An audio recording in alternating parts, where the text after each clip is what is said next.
Had to get some tools.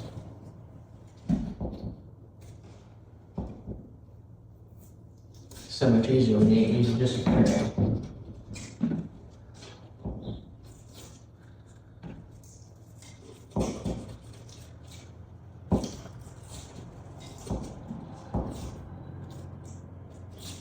But like I was saying before, the best thing you can do is get off what does come off real easy, then the rest of it, you're just gonna have to work to get it off.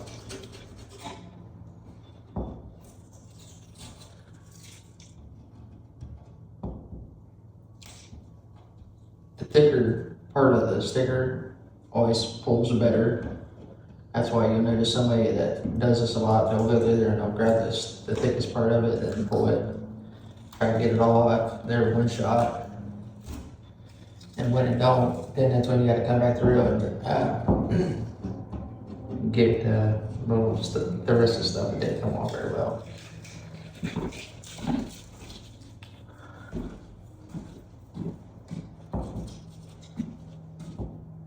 I hate stickers. I don't hate stickers, I'm just saying, they're always a bear to get off. I got lucky, these ones come off pretty easy. That's why I'm not trying to complain.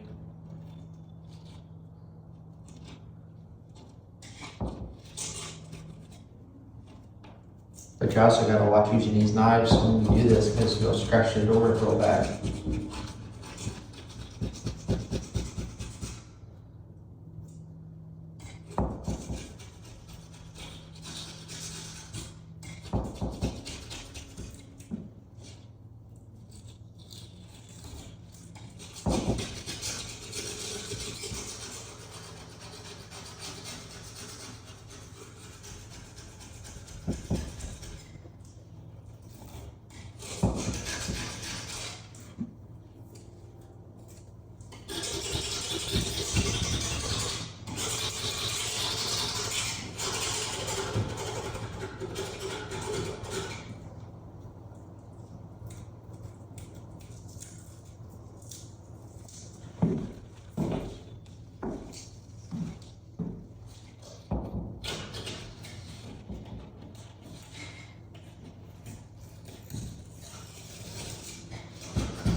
sucks sometimes is we use a shop vac. Well, it's a HEPA vac, and it's hard to suck up some bigger things. So if you got like anything like a piece of tape or something like that, if you suck one of those up in your shop vac, 90% of the times they get stuck in there. So you gotta sorry. Sometimes you gotta make sure that you get the stuff off the ground so you don't have to shop vac all the little stuff that you can pick up.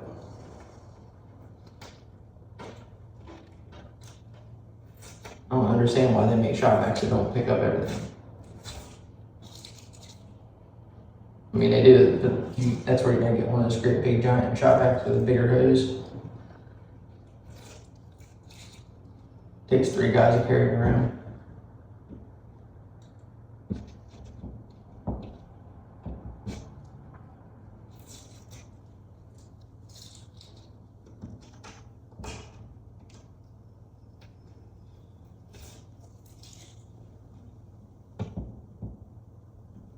If you notice, I put my knife away.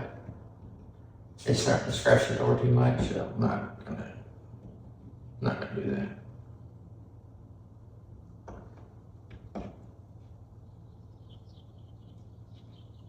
I don't want to cause more work.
I forgot, the dude the homeowner is gonna come in here, wipe the trim down and stain.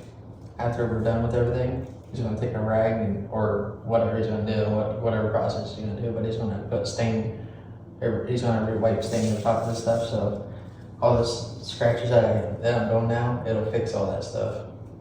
That's why I was just sitting there thinking, like, I'm just gonna waste my time digging this out here.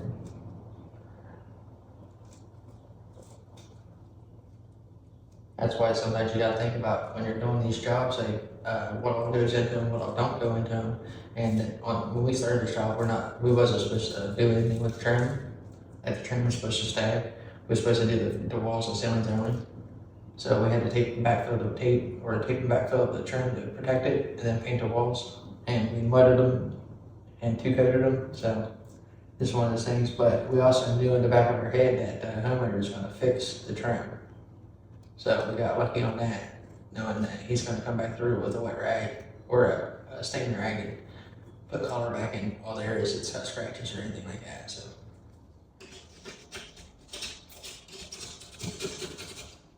Like if you got a door like this, it's kind of dry, you can just put another coat of finish over it, or you can put,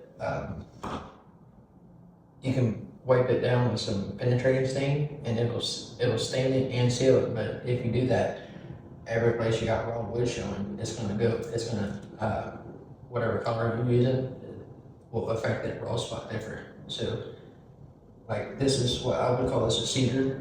Like this is definitely a cedar color. And I would just get a thing of cedar because it would probably match up pretty good, and then wipe it down, and it'll hide any scratches that you see, and like stuff like this. Actually, this is paint. So wet rag should take it off. Trying to find a raw spot. Up here, stuff like this. It'll put the stain back in that, and it'll seal it. Or you can just use wipey stain, and it'll stain it, and then, but it ain't gonna finish it, it's wipey stain. So you wipe it, let the wipey stain penetrate it, and then you wipe it off with a wet rag, and then let it dry. When it dries, then you can put a coat of finish over it. That's usually the way we do it, is we use wipey stain first, just to put stain back in it, and then we put a finish over top of that. But if you don't have the time or the effort to do it, you can just use penetrating stain. Because penetrating stain, what they're telling you is it's actually a finish that penetrates.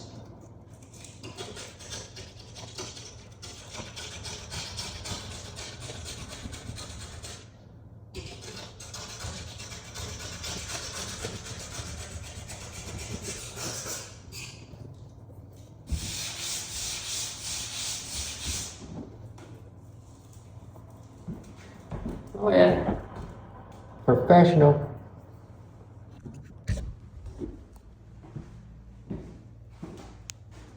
See how it left the marks?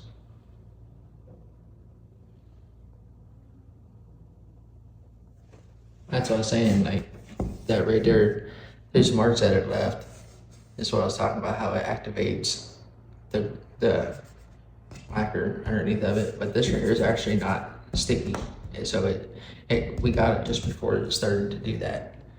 But it was on the verge of getting there. Their stickers haven't been on there very long. You can tell they've probably been on there maybe a year. But the longer that sticker stays on there, the better chance of it activating that glue, or that glue activating the sealer on it, or the clear finish, and it reactivating that, and then that's what causes all the gum issue. But if you can't hit that subscribe button, just try and grow my channel, and I'd be really grateful. So leave a comment, tell me what you think. If you got your problem like this yourself, because like I know there's not a lot on YouTube about this stuff. So that's kind of how when I ran into this problem about 10 years ago, I YouTubed it, and there wasn't much on there, but it's way different now. So there's probably a bunch of stuff on there, but there's a bunch of different ways of doing it. It just depends on which way you can do it, because whatever surface you're dealing with, however you gotta apply whatever you're trying to do, and every surface is different. So yeah, with that said, just go ahead and hit that like button, because if you can at least hit the like button, because it all helps my channel grow. So I'd be really grateful for it. Love you.